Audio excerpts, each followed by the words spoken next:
Hi friends, Janu తోటమాలిని చెప్పండి అని బ్రతిమలాడుతూ ఉంటుంది. ఆ తోట వెనక ఓ పెద్ద కుట్ర ఉందమ్మా అంటాడు తోటమాలి. చెప్పండి, ఏం జరుగుతోంది అని జాను అడుగుతుంది. నిజం చెప్తే నన్ను సింహాద్రి అయ్యగారు చంపేస్తారమ్మా అంటాడు అతను. కానీ నిజాన్ని దాస్తే మా కుటుంబం అన్యాయం అవుతుంది. నిజాన్ని మీరు చంపేస్తే మేము ఏమైపోవాలో ఆలోచించండి అంటుంది జాను. మీకే ప్రమాదం రాకుండా నేను చూసుకుంటానంటాడు సూర్య. ఈ విషయం నేను చెప్పానని సింహాద్రి అయ్యగారికి ఎట్టి పరిస్థితుల్లోనూ తెలియకూడదమ్మా అంటాడు తోటమాలి. ఈ విషయంలోనూ నేను మీకు మాటిస్తున్నాను, మీ పేరును బయటికి రానివ్వను. మీకు ఎలాంటి ప్రమాదం లేదు. ప్లీజ్ చెప్పండి అంటూ చేతులు జోడిస్తుంది జాను. ఆ తోటను కోటాను కోట్లు పెట్టి ఒక ఫార్మా కంపెనీ కొనుక్కుంటుందమ్మా. ఈరోజే రిజిస్ట్రేషన్ కూడా పెట్టుకుంటున్నారమ్మా అని చెప్తాడు తోటమాలి. రిజిస్ట్రేషన్ అలా ఎలా చేస్తారు, దాన్ని ఎలా అమ్ముతారు అని అంటుంది జాను. అవన్నీ నాకు తెలియదమ్మా. ఈరోజే సింహాద్రి అయ్యగారికి ఫార్మా కంపెనీ డబ్బులు ఇస్తుంది. ఈరోజు 11:30కి తోట రిజిస్ట్రేషన్ పెట్టుకున్నారు. ఇంతకు మించి నాకేం తెలియదమ్మా. వస్తాను బాబు, వస్తానమ్మా అంటూ చెప్పి వెళ్ళిపోతాడు ఆ తోటమాలి. సూర్య, తోటను అమ్మడానికి తనకేం రైట్స్ ఉన్నాయి, తనెలా అమ్ముతాడు అంటుంది జాను. నాకు అది అర్థం కావట్లేదు జాను అంటాడు సూర్య. ఒకరిని కలిస్తే మనకి ఏమైనా సమాచారం దొరకచ్చు అని చెప్తుంది. ఎవరిని అని అడుగుతాడు సూర్య. తోట యజమాని కొడుకు. ఇంకా సూర్య జాను ఇద్దరు కలిసి తోట యజమాని కొడుకు ఇంటికి వెళ్తారు. కానీ అక్కడ ఇంటి గేటుకి తాళం వేసి ఉంటుంది.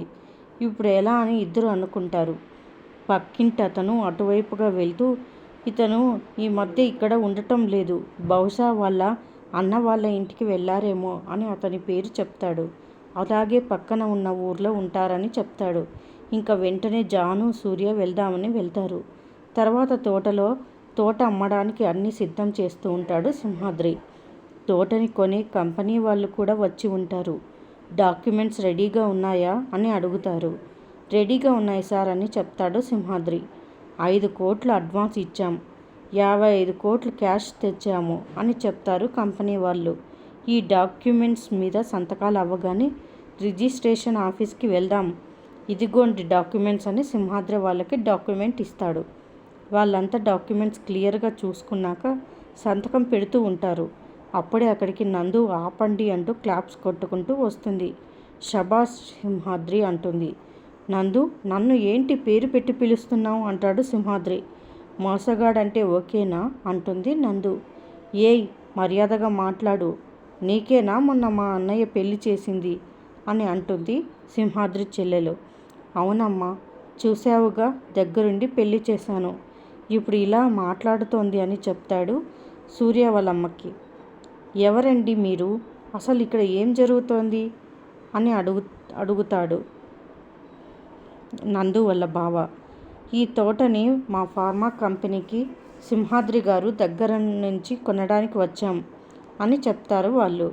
కొనడానికి మీరెవరు, అమ్మడానికి తనెవరు, ఇది మా ఆస్తి, ఇది మా నాన్న కష్టార్జితం అని చెప్తుంది నందు.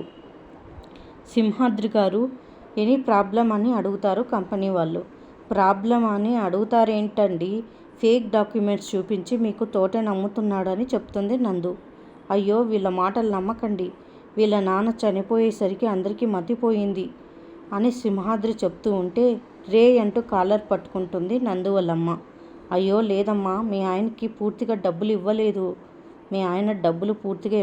అని సింహాద్రి చెప్తాడు. ఇంకా ఆ మాట వినగానే సింహాద్రిని లాగిపెట్టి కొడుతుంది. అది చూసి అందరూ షాక్ అవుతారు. మరిన్ని అప్డేట్స్ కోసం ప్లీజ్ సబ్స్క్రైబ్ చేయండి. Thanks for watching.